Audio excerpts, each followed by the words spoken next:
If I could take you all back in time to the 1950s, and if you could observe my childhood, you would see that my little family was the perfect replica of a family portrayed on a TV show called Leave It to Beaver.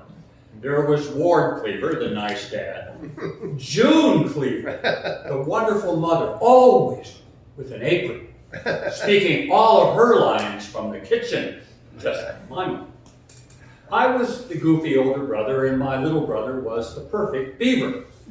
The Cleavers were the perfect family, just like my family appears to be.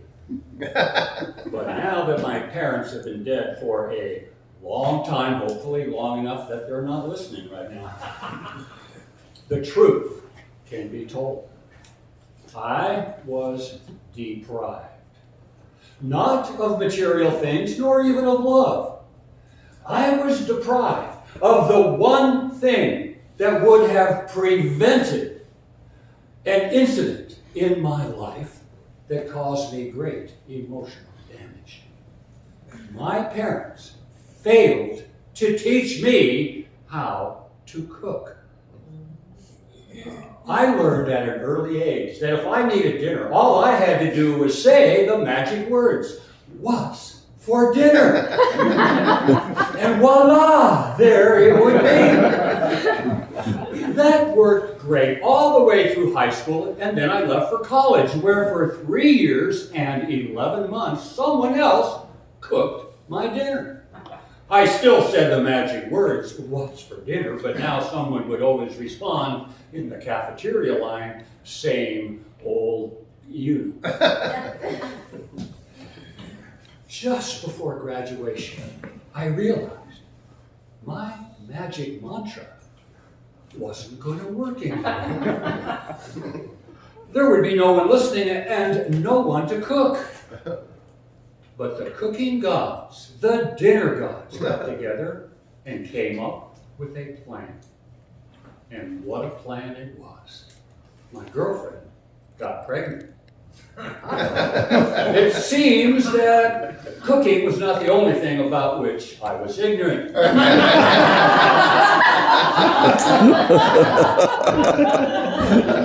We got married, and for the next 11 years, the phrase, "What's for dinner?" worked pretty good.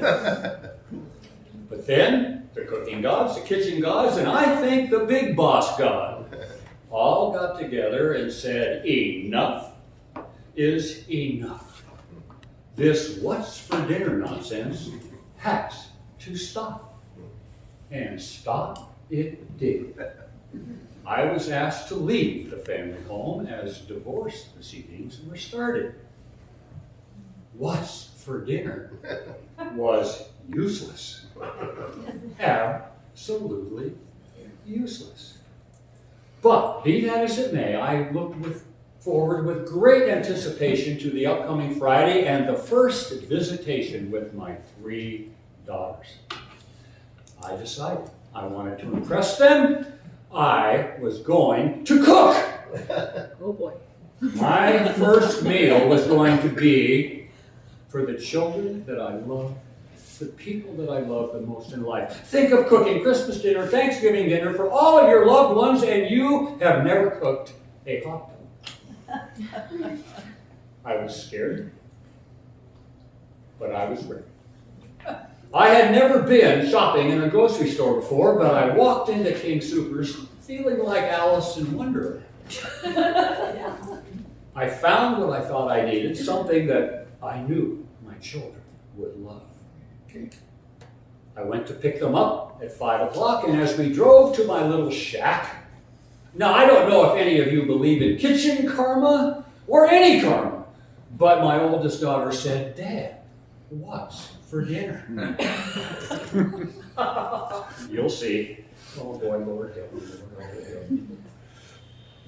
We got home, my children entertained themselves playing a board game, and I marched into that kitchen like a soldier going into battle.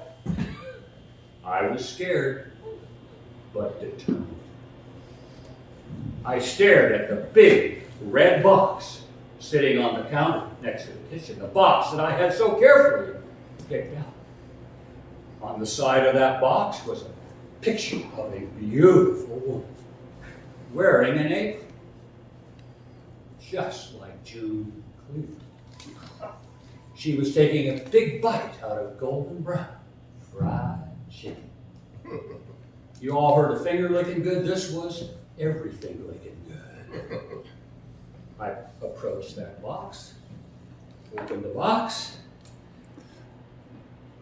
I was horrified, mortified, fit to be fried. There was no chicken in that box. On the top of the box, it said shake and bake. The only thing shaken was me. Dad, what's for dinner? Nothing. Get in the car.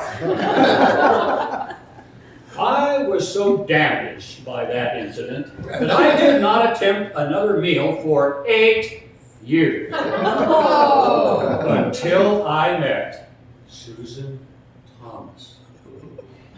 I wanted to impress her. I invited her to my house for dinner. Now, don't worry, I did have it under control this time. Susan walked into my house and started looking around. She paid special attention to the kitchen. I thought, she is sizing me up. I had already sized her up, and it had nothing to do with kitchens.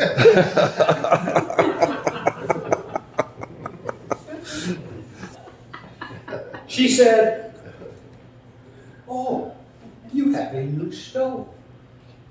I said, no, that stove came with the condo about 8 years ago. She said, "Oh, you must really know how to clean." To show you how stupid a man can be, I said, "Oh no, that stove's never been used."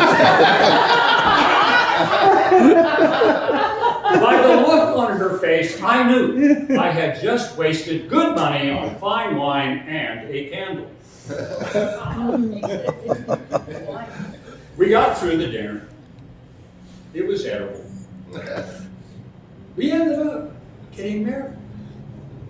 And we realized pretty soon that if our marriage was going to work, we would see everything in the marriage as a trade, sort of you give, you get.